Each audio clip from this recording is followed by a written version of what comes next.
and with these games I can really lose myself into it. Yeah, Like, yeah. I almost can't see the whole world. But the good thing about The Witcher 3, it's big, but it's alive. Hey guys, welcome back to another Hunchback Reacts, and we are back with Tom Schipper. Hi, good to be back again. We are gonna react on something more in the world of games. Yes. What did you bring for us? I brought one of the cinematic trailers for The Witcher 3 Wild Hunt. The Witcher 3, it's a little bit of an older game, but it's the best game I've ever played. I've played it twice. It's amazing. It's so great. It's a great game, one of the best games.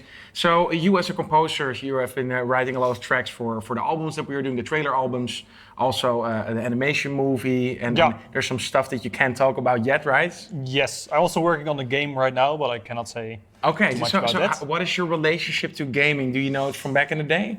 Yeah, I used to play like a lot of like management games, Roller Coaster Tycoon and whatever, but I used to game. I had like at some point in my parents' house upstairs, it was always freezing because they never put the heat on upstairs, but in the winter I was always gaming on my room. So I wore like 3 layers of clothes and my bathrobe and have gloves on and was just gaming there. So it's something I quite enjoy to do. Maybe sometimes a bit too much, but let's not get too much into the gamer life. All right, of course, for the people who sometimes know, next to Hunchback, we are running a game studio, KOK Interactive, so we know all about the development of these things, and we are gamers by heart as well. So let's dive into The Witcher 3. Let's see what we think of this one.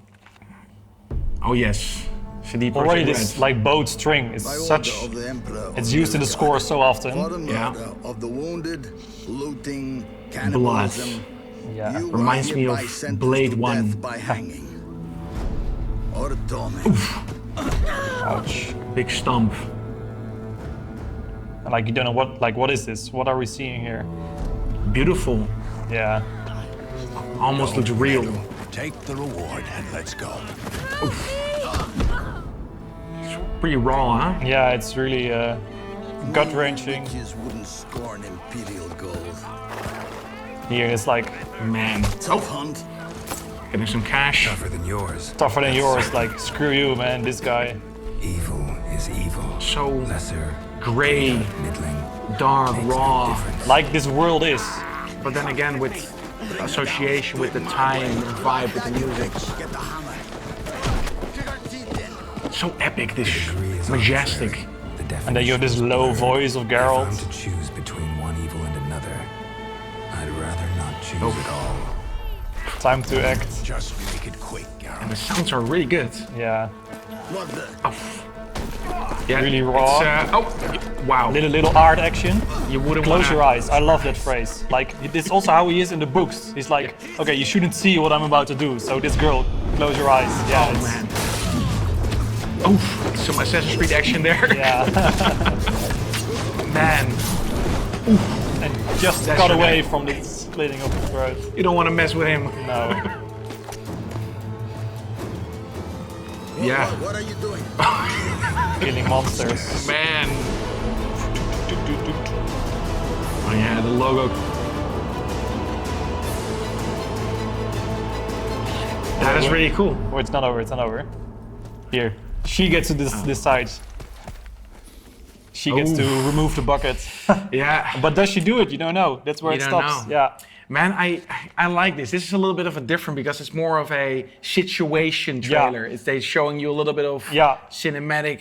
Hey, this is the rawness of their world. This is your everyday thing that's happening. Yeah, because you also, of course, for games, you often have like a story trailer. Like, this is the story we're gonna tell. You have a gameplay trailer. This is what you're gonna do.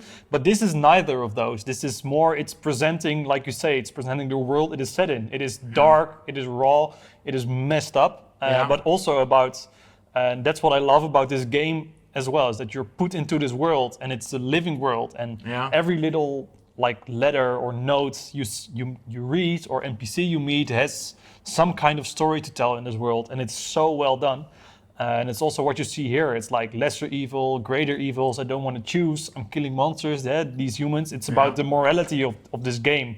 Like, you get to take a part in that for yourself as well. Like, what are you going to choose? Which solution will you take? And I think the fact that they ended on that he is hanging there, but the girl gets to like remove the bucket. It's a little story. So Yeah. Even the trailer on itself is a little bit of a situation, of course, completely in the atmosphere of what you can expect from the game. Yeah.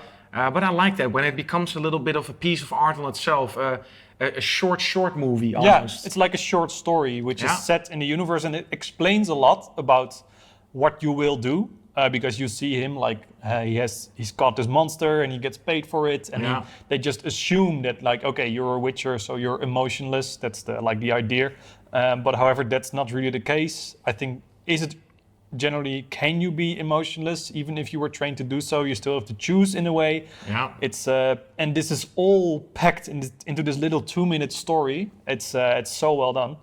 And of course, like, you see some gameplay in it. I know it's cinematic, but you can see like, okay, this is what I can expect, and then the horse riding. You can see the fighting, of course, a little bit of that magic power coming through. Justice is coming over. Is it justice or maybe not? Yeah. Also, choice moments, defining moments in your story. Like, are you gonna just take your money and walk away, or are you gonna do something about a situation that is unjust? That's up to you, and that's here. It's he chooses to interfere, but are you going to do the same if you're in this game, or are you going to play the emotionless witcher that they think you are?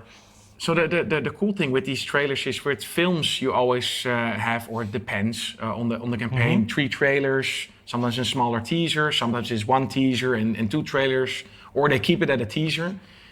For games, it's a little bit different because you, of course, have a story, but you also have gameplay. Sometimes it's cinematic, so there's multiple game beats that I wanna hit and wanna kind of sell. It can also be an emotion. So this time they chose to go for a cinematic while teasing a little bit of the things. Mostly done because the game isn't finished yet, so they need to already tease it before the development is done. Yeah.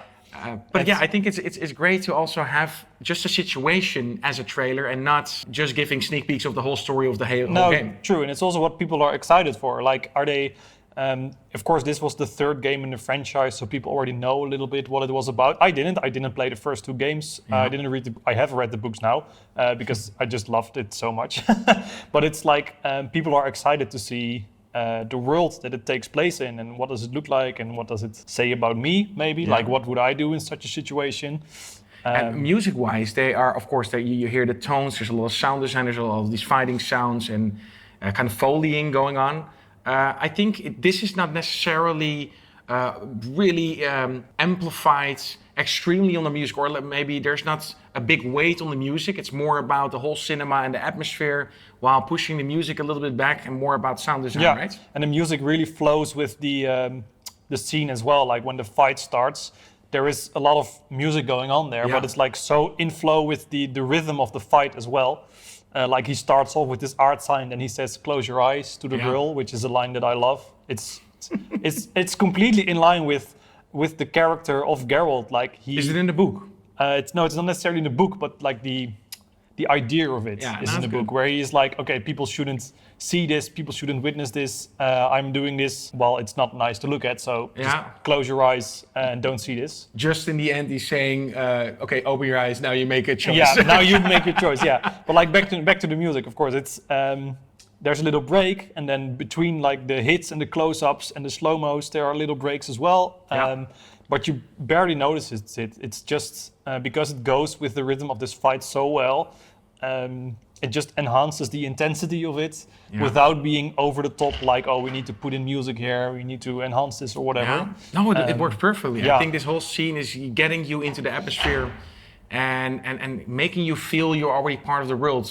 Yeah. And like you said, it's people know it already. It's the third one in the whole franchise, in the whole installments. But still, if you don't know it, like I didn't, when I started playing it still grabs you. It still shows you enough about this world for a new player to become familiar with these characters that are in there, the moral dilemmas that are in there, the evil that's going on.